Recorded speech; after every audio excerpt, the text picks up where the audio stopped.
For beach lovers, the island of Corsica is a dream destination. And if you're wondering why you should visit, I'd say because this spectacular island combines dramatic mountain scenery with beautiful beaches, hidden coves, age-old stone villages, and amazing vegetation around.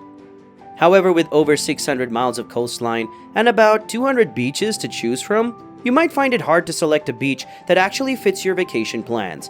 But don't worry, because in this video, I'll be taking you through the top 10 most beautiful, exciting, and downright amazing beaches Corsica has to offer. From very popular spots with plenty of facilities to hidden gems that you can only reach by boat, we've got it all covered. So grab your sunscreen, put on your shades, and get ready for a beach adventure of a lifetime. Before we get into our countdown, I need you to know that regardless of which beach you choose, a visit during the height of summer means you're unlikely to have it to yourself. And you should bring along some cash, as many car parks and restaurants don't accept cards. But anyway, now that you know that, here's our number 10 beach. Santa Giulia. If you want to have a wild summer in Corsica, the Santa Giulia Beach is where you should be. Apart from its gently sloping sandy shore and stunning scenery, one of the main draws of Santa Giulia Beach is its bars, which are scattered along the shore and offer a variety of drinks, snacks, and music. And if you're a fan of seafood, there's a stylish seafront restaurant, Paradisula, that serves amazing French and Italian cuisine as well as sandwiches for guests. But where the crazy nightlife of Santa Giulia comes in is with the Corsican music and Brazilian-themed evening events hosted on the beach. However, if you're looking for a beach with a better vibe than Santa Giulia, then head on to Palombaggia Beach. There are just some beaches that stand out in Corsica, and Palombaggia is one of them. It's one of the top beaches in Corsica due to its stunning scenery, crystal clear waters, and white sand. Located on the southern coast of the island, this beach is a popular spot with plenty of facilities and places to eat, making it a great choice if you're looking for a place with a busy atmosphere and plenty of activities for visitors, such as swimming, sunbathing, and numerous water sports. And if you're planning to come around with the kids, then there's no problem, because the shallow waters and soft sand put the little ones in no harm. The beach is also home to several restaurants and cafes offering a range of local and international cuisine, making it almost the perfect beach in Corsica. However, during the summer months, Plage di Palombaggia gets extremely crowded. But if you don't mind the crowd, then the best time to visit Plage di Palombaggia is between June and September, when the weather is warm and sunny and the water is perfect for swimming. Rondinara Beach. Rondinara Beach is usually less crowded than Palombaggia, but it offers just as many amenities. This crescent-shaped bay is sheltered and has the perfect narrow inlet to keep the waves calm for all your aquatic adventures. The azure waters will have you jumping in for a swim or taking out kayaking and pedal boating. But wait, there's more. This beach in Corsica's Bonifacio region is fully equipped with everything you need to have a blast. There's a seaside restaurant with shaded outdoor seating, so you can enjoy a delicious meal while soaking up the sun. Lounge chairs and umbrellas are available for rent, and there are boats if you want to explore the coastline. And if you're really feeling adventurous, take a walk along the seaside path and feed your eyes with the breathtaking views of the rugged Mediterranean landscape. Oh, and you might want to take your phone with you for some quick shots. But one last thing you need to know is that as quiet as Rondinara is, it does get crowded at times. So the best time to visit is during the late spring and early fall when the crowds are smaller.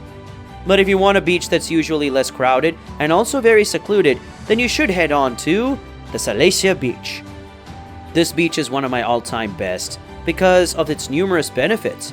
It has crystal clear turquoise water, soft white sand, and stunning natural scenery, but that's not really what makes it so special. What sets Salecia Beach apart from the other beaches on Corsica is its seclusion and isolation. The beach is located in a remote, sparsely populated part of the island and is only accessible by boat or on foot via a long and challenging hiking trail. This means that it is not as crowded or commercialized as many of the other beaches on Corsica and offers a sense of tranquility and solitude that is hard to find elsewhere. But keep in mind that this seclusion comes with a price. There are no hotels or resorts on the beach and no restaurants or cafes nearby. Instead, you must bring your own supplies including food, water, and sunscreen.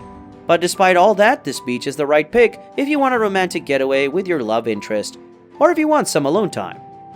Ostriconi Beach. This 800-meter long white sandy beach lies between the Ostriconi River and the sea. It faces west, which means on days with strong swells, it will be too dangerous to swim. But this is still the place to be for sensational sunsets that turn the rocks at the northern end of the beach red.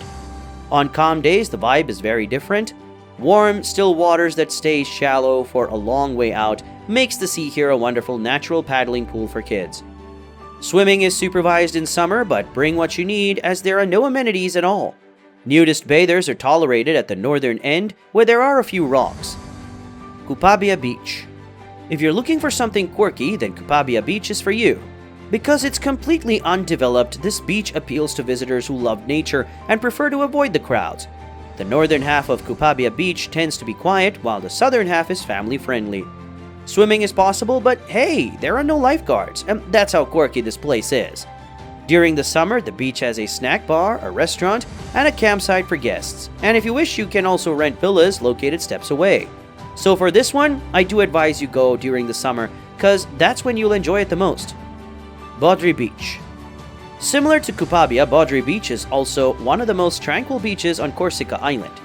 But despite being tranquil, it attracts many tourists every summer. The beach features dreamy turquoise waters and fine white sand shores like others, but one reason why it's on our list is that it's basically one of the safest beaches for swimming, especially for the kids. There are 24/7 lifeguards in the area, so you and your kids can swim safely. There are also other amenities like a cafe, a restaurant, and parking space available. However, if you're really looking for something family-friendly, then you should check out the Mare Beach. This family-friendly beach has pedal boat rentals, picnic huts, and smatterings of small restaurants and clear shallow water. And although Mare is also known as Silver Beach for its pale sand, look out for some russet coloration, which is quite unique to the beach. Another thing that's unique is the quality of content we at Travel Confident deliver. So if you're enjoying the video, do hit that thumbs up, subscribe, and turn on post notifications so you don't miss out any of our future videos. Trust me when I say you wouldn't want to miss it, just like you wouldn't want to miss spending time at Calvi Beach. This beach is a perfect blend of entertainment and numerous facilities. It has this very amazing urban vibe that you would enjoy more during the Calvi on the Rocks music festival that comes up every July, when young Corsicans and tourists sway and pose in fashionable swimwear on the beach and in the shallow sea water, often with a cool glass of something in hand, to the sounds of electro dance music from 3 p.m. until 4 a.m. daily. And while you're chilling on the beach, your kids or little ones can paddle the calm waters, while older kids willing to vanquish their fear of heights can try out the Altore adventure climb through the pine trees. But that's just the entertainment side of this beach. The other side is the vast number of facilities available. Sun loungers and parasols are available to rent, and there are public showers, toilets and playground, and some other amenities for water sports. Swimming is also supervised in summer, and if you ever get hungry from having so much fun, you can pick one of the many restaurants and sip a cocktail whilst you watch the sun sink behind Calvi Citadel to the left of the beach. Calvi Beach is a 10 out of 10 for anyone coming down to Corsica in the summer, but there's one better beach, and that beach is Copo Di Feno. There are actually two beaches here, separated by a field. The first one is Grand Capo, which is big enough to never seem crowded, and Petit Capo on the south, which is smaller and attracts fewer guests. But the most people that come here are expert swimmers and surfers. Also keep in mind that swimming from either beach is dangerous when the surf is up. A lifeguard will always be on duty in July and August, so keep an eye on their flags. And at day's end, head over to the Grand Capo restaurant, Casa Nostra, where you can sit with your feet in the sand, a cocktail in hand, and feast your eyes on the changing colors of the sky as the sun sets. And as the last of the surfers ride the waves. On some summer evenings, there's live music here too, so the nightlife scene is pretty awesome. But you know what else is awesome? You checking out one of these videos shown on your screen right now. They're just as awesome as this one, so click on one and I'll see you there.